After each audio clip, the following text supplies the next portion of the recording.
Oke, terima kasih Mbak Arin. Tanpa berlama-lama lagi, ada yang tahu hari ini kita mau belajar tentang apa? Bukti transaksi. Bukti transaksi. Nah, di sini Ibu ada contoh buah dokumen bukti transaksi. Buat kalian pasti sudah tidak asing ya. Yang di sebelah kanan tangan Ibu ini ada bukti transaksi nota belanja, untuk belanja gitu ya. Dan yang di sebelah kiri Ibu ada kwitansi. Gitu ya. Pasti selalu melihat ini ya kalau belanja ataupun membeli barang di suatu toko gitu ya.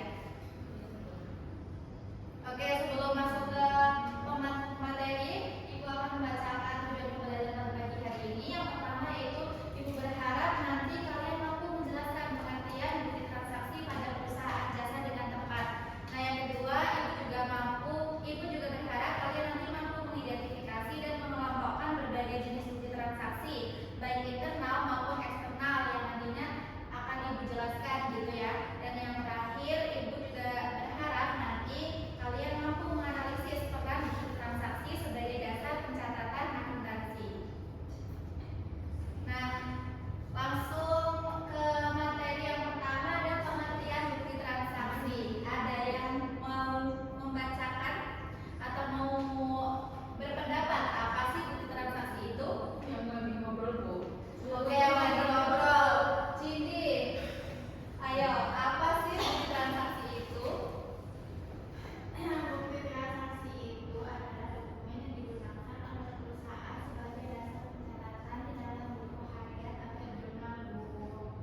Oke, benar apa yang disampaikan oleh Cindy tadi, bahwasanya bukti transaksi ini merupakan dokumen yang digunakan oleh perusahaan sebagai dasar pencatatan di dalam buku harian atau jurnal. Jadi dari dokumen ini dijadikan fondasi ataupun dasar utama untuk pencatatan di jurnal nantinya, begitu ya. Nah, fungsi dari bukti transaksi ini ada 4. Yang pertama dasar pencatatan akuntansi, yang kedua bukti sah terjadinya transaksi. Nah, dengan dokumen ini artinya kita tuh sudah ada transaksi yang terjadi itu dapat dibuktikan secara sah gitu ya.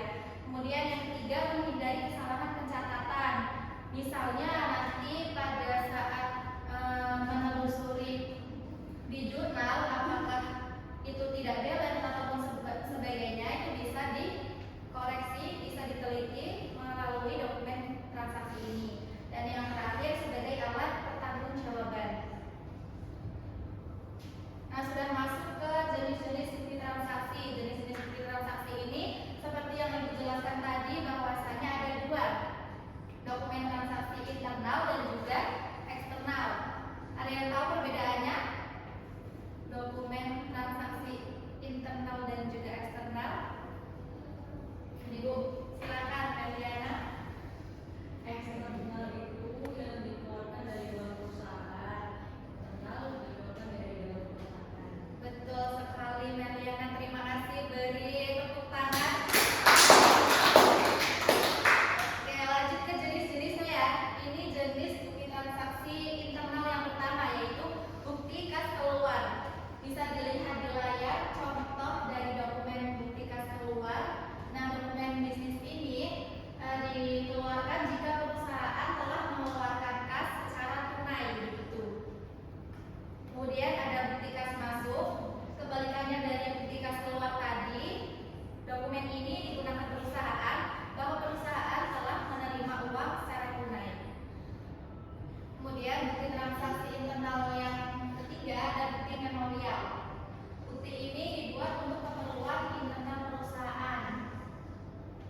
dadu 1 sampai 6. Kemudian setiap peta yang digarap dia memunculkan soal pilihan ganda.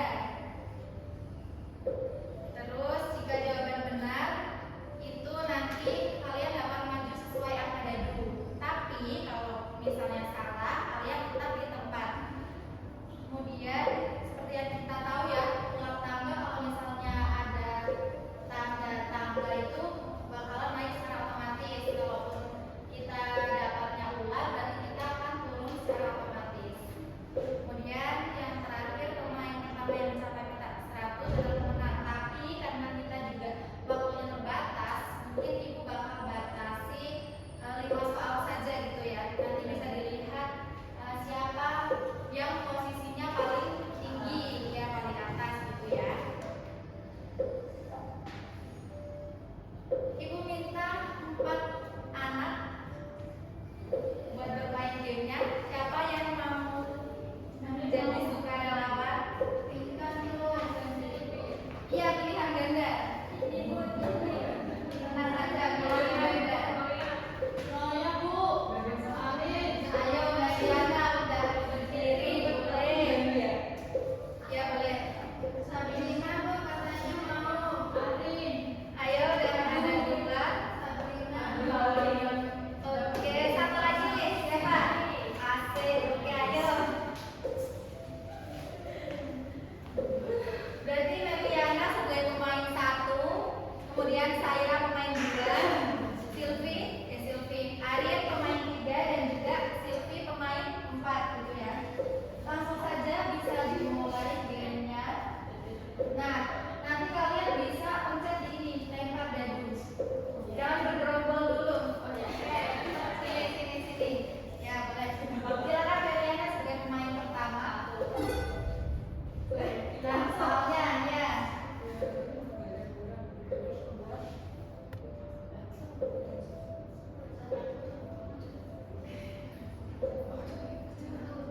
Ayo jika pelanggan mengembalikan barang, menjual, membuat.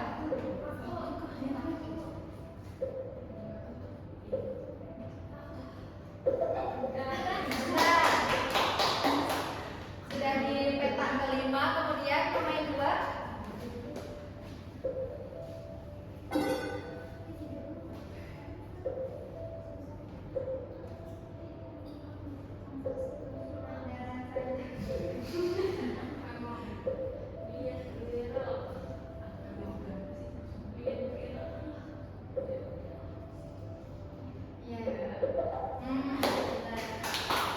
Lanjut.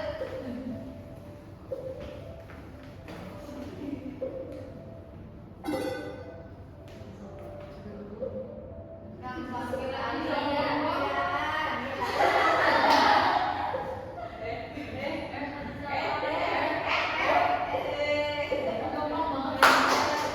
Kan tadi bilang gampang-gampang.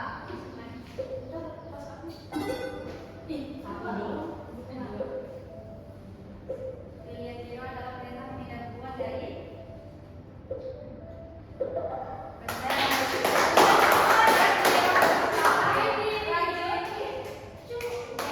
harta tadi kan 2.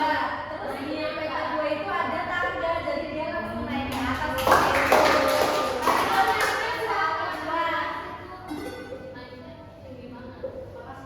Siapa yang menandatangani kwitansi?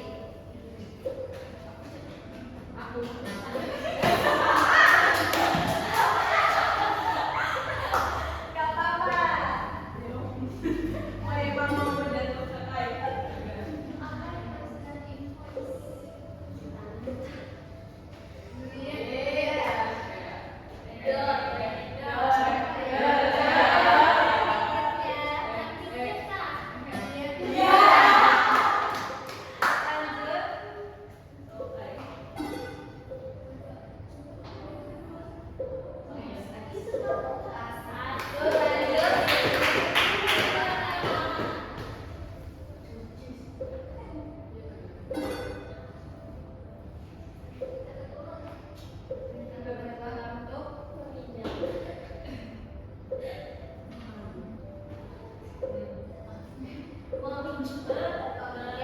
Lanjut soal ronde ketiga. di depan ada ular.